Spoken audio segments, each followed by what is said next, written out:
the assault on American democracy, a state-by-state erosion of voting rights. The very foundation of American democracy, the right to vote, is under siege.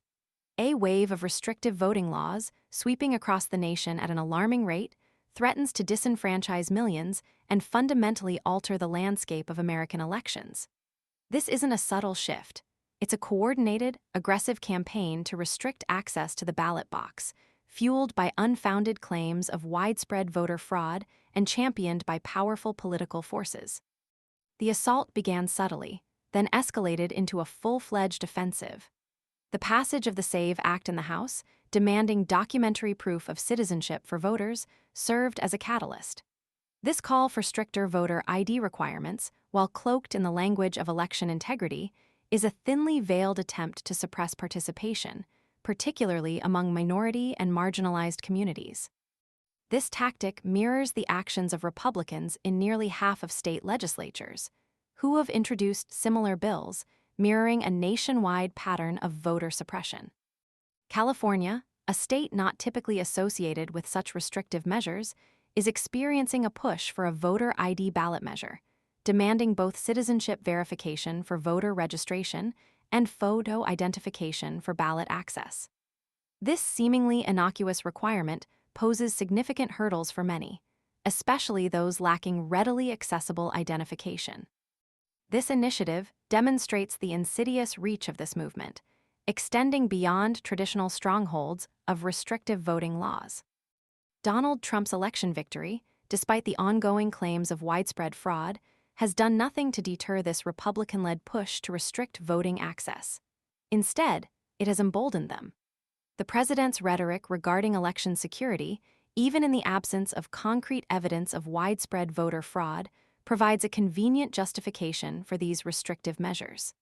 This strategy allows them to camouflage partisan motivations under the guise of election integrity. The scale of this attack is staggering. The Voting Rights Lab, diligently tracking state-level legislation, has documented a staggering 404 bills aimed at restricting voter access or election administration in this current legislative term alone. This isn't a handful of isolated incidents. This is a coordinated, nationwide assault. Several states have already enacted laws demanding documentary proof of citizenship, including New Hampshire and Louisiana. The consequences are immediate and tangible. New Hampshire's first elections under this new law saw eligible voters unable to register, particularly those whose current names differed from their birth certificates, a common occurrence for individuals who have legally changed their names.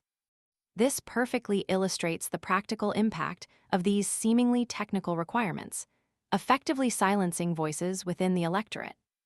Texas and other states are actively considering similar bills, further highlighting the spread of this dangerous trend. The Brennan Center's January report detailed the devastating impact of the previous year's wave of restrictive voting laws, revealing at least 19 laws enacted across 10 states in 2024 alone, with Louisiana enacting a staggering 8 restrictive laws. Beyond the proof of citizenship requirement, Louisiana implemented laws restricting assistance for voters needing help with ballots and expanding the grounds for rejecting absentee ballots. The assault isn't limited to direct voter suppression.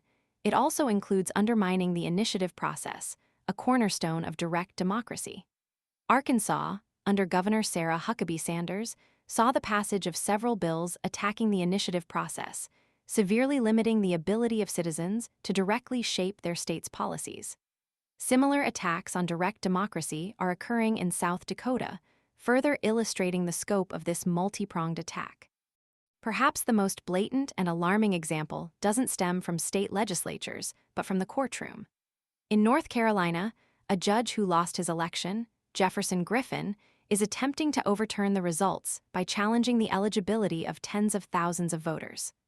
While the state appellate court initially sided with Griffin, the ruling is currently on hold pending review by the state Supreme Court. This case, as described by the winning candidate, Allison Riggs, is deeply concerning. I worry that this is honing a playbook to be used in the future, that people in power hold on to power by selectively challenging election outcomes that they don't like. This chilling statement highlights the potential for this case to set a dangerous precedent, paving the way for future challenges to election results based on partisan motives. The cumulative effect of these state-level attacks on voting rights is profoundly disturbing. Each individual instance, whether it's a new law demanding stringent identification, the erosion of the initiative process, or the politically motivated legal challenges to election outcomes, weakens the very foundation of our democratic system. These actions are not isolated incidents. They represent a systematic effort to disenfranchise voters and undermine the democratic process itself. This is a fight for the soul of American democracy, and the stakes could not be higher. The ongoing assault on voting rights necessitates immediate attention, widespread awareness, and resolute action to protect the fundamental right to vote and preserve the integrity of American elections.